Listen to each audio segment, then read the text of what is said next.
ನಾನು ಈ B J ಪಿಗೆ ಸೀಮಿತವಾಗಿ ನಾನು ಹೇಳಬೇಕು ಅಂದರೆ ಕೆಲವೊಂದು ಇಂಟರ್ನಲ್ ವಿಚಾರ ಇರುತ್ತೆ. ಆದರೆ ನೀವು ಒಂದು ಸ್ವಲ್ಪ ಹಿನ್ನೆಲೆ ನೋಡಿ. ಈಗ ಒಂದು 15 ವರ್ಷಕ್ಕೆ 20 ವರ್ಷಕ್ಕೆ ಹಿಂದಕ್ಕೆ ಹೋಗೋಣ. ಆಗಲೂ ಕೂಡ ಇವೆಲ್ಲ ಇತ್ತು. ಬಿ ಶಿವಪ್ಪನವ್ರನ್ನ ಪಾರ್ಟಿಯಿಂದ ಹೆಂಗೆ ಹೊರಗೆ ಹಾಕಿದ್ರು, ಯಾವ ಕಾರಣಕ್ಕೋಸ್ಕರ ಹೊರಗೆ ಹಾಕಿದ್ರು, ಅದೆಲ್ಲ ಗೊತ್ತಿರೋಂಥ ವಿಚಾರನೆ. ಯುದ್ಧಗಳು ಮೊದಲಿಂದಲೂ ನಡ್ಕೊಂಡು ಬಂದಿದ್ದಾವೆ. ಪದವಿ ಆಕಾಂಕ್ಷೆ ಇಲ್ಲಿ ಇರುತ್ತಲ್ವಾ.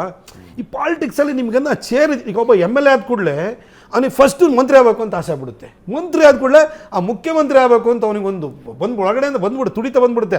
ಅವನು ನನಗೆ ಈ ಯೋಗ್ಯತೆ ಇದೆಯಾ ಇಲ್ವಾ, ನಾನು ಜನರಿಗೆ ಕೆಲಸ ಮಾಡಬೇಕು, ನಾನು ಬಂದಿರುವಂಥದ್ದು ಸೇವಾ ಉದ್ದೇಶದಿಂದ ಇದು ಯಾವುದೂ ಬರಲ್ಲ. ಅವನಿಗೆ ಚೇರ್ ಅಷ್ಟೇ. ನೀವು ಯಾರನ್ನೇ ಹೋಗಿ ನೋಡಿ, ಯಾವ್ದಾದ್ರು ಪಾಲಿಟಿಷಿಯನ್ ಜೊತೆ ನೀವೆಲ್ಲರೂ ಒಂದು ಕಡೆ ಕೂತ್ಕೊಳ್ಳಿ, ಅವ್ರ ಹತ್ರ ಒಂದು ಚರ್ಚೆ ಮಾಡಿ.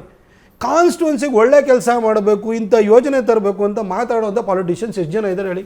ಎಲ್ಲರೂ ಕೂಡ ಯಾವ ಗುಂಪಲ್ಲಿರಲಿ, ನನ್ನ ಜಾತಿ ಎಷ್ಟಿದೆ, ನನ್ನ ಸಂಖ್ಯೆ ಎಷ್ಟಿದೆ, ಇದ್ರ ಮೇಲೆ ಹೊಡೆದಾಟ ಮಾಡ್ತಿರ್ತಾರೆ. ಇನ್ನು BJP ವಿಚಾರಕ್ಕೆ ನೇರವಾಗಿ ಬರೋದಾದರೆ, ಹಿಂದೆ ಅನಂತಕುಮಾರ್ ಸಾಹೇಬರು ಮತ್ತು ಯಡಿಯೂರಪ್ಪ ಸಾಹೇಬರು ಇಬ್ಬರು ಟಾಪ್ ಲೀಡರ್ಸ್ ಇದ್ದರು. ಪಾರ್ಟಿನ AK ಸುಬ್ಬಯ್ಯನವರು 1983 18 ಸೀಟನ್ನು BJPಗೆ ಗೆದ್ದುಕೊಟ್ಟಿದ್ರು.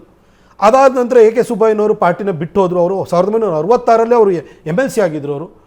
ಆನಂತರ ಅವರು ಪಾರ್ಟಿನ ಬಿಟ್ಟು ಹೋದ ನಂತರ ಅವರು ಫಸ್ಟು BJP ಅಧ್ಯಕ್ಷರು, ಸ್ಟೇಟದು ಅಧ್ಯಕ್ಷರು ಕೂಡ ಆಗಿದ್ದರು. ಆನಂತರ ಪಾರ್ಟಿನ ಬಿಟ್ಟು ಹೋದ ನಂತರ 85 ಚುನಾವಣೆ ಒಳಗಡೆ BJP ಕೇವಲ 2 ಸ್ಥಾನಗಳು ಇಳಿದು ಹೋಯ್ತು ಅವಾಗ. ಅದರ ನಂತರ ಯಡಿಯೂರಪ್ಪ ಸಾಹೇಬರು ಪಾರ್ಟಿನ ಕಟ್ತಾ ಹೋದರು. ಅವರಿಗೆ ಭಾಳ ಜನ VS ಆಚಾರ್ಯ ಎಲ್ಲರೂ ಕೂಡ ಅವರಿಗೂ ಕೈ ಜೋಡಿಸಿ ಕೆಲಸವನ್ನು ಮಾಡಿದರು. ಅದಾದ ನಂತರ ಅನಂತಕುಮಾರ್ ಸಾಹೇಬರು ಎಮರ್ಜ್ ಆದರು.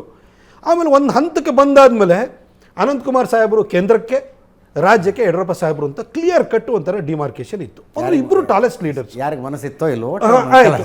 ಒಳಗಡೆ ನನಗೂ ಏನೋ ಒಂದು ನಾನು ಇಲ್ಲೇ ಇರಬೇಕು ಅಂತ ಆಸೆ ಇರ್ಬೋದು, ಅಥವಾ ಏನೇ ಇದ್ರೂ ಕೂಡ ಒಂದೇನು ಅಂತಂದರೆ ಗಡಿನ ನಿರ್ಧಾರ ಆಗೋಗ್ಬಿಡ್ತು. ಹಾಗಾಗಿ ಏನಾಯಿತು, ಯಡಿಯೂರಪ್ಪ ಸಾಹೇಬ್ರನ್ನ ಕಾರ್ಯಕರ್ತರಾದ ಎಲ್ಲರೂ ಅವ್ರನ್ನ ಮುಖ್ಯಮಂತ್ರಿ ಮಾಡಬೇಕು ಅಂತ ಹೋರಾಟ ಶುರುವಾಯಿತು. ಅನಂತಕುಮಾರ್ ಸಾಹೇಬರು ಅವ್ರ ಸಂಘಟನಾ ಚಾತುರ್ಯನೂ ಹಾಗೆ ಇತ್ತು. ಅವರೂ ಕೂಡ ಕೇಂದ್ರದಲ್ಲಿ ಅವರು ಮಂತ್ರಿ ಆದರು. ಅವರ ನೇತೃತ್ವದಲ್ಲಿ 2003 ನಂತರ ಅವರು ಅಧ್ಯಕ್ಷರಾದ ನಂತರ ಪಾರ್ಟಿಯನ್ನು ಅವ್ರು ಕಟ್ಟಿ 79 ಸೀಟಿಗೆ ತಗೊಂಡೋದ್ರು.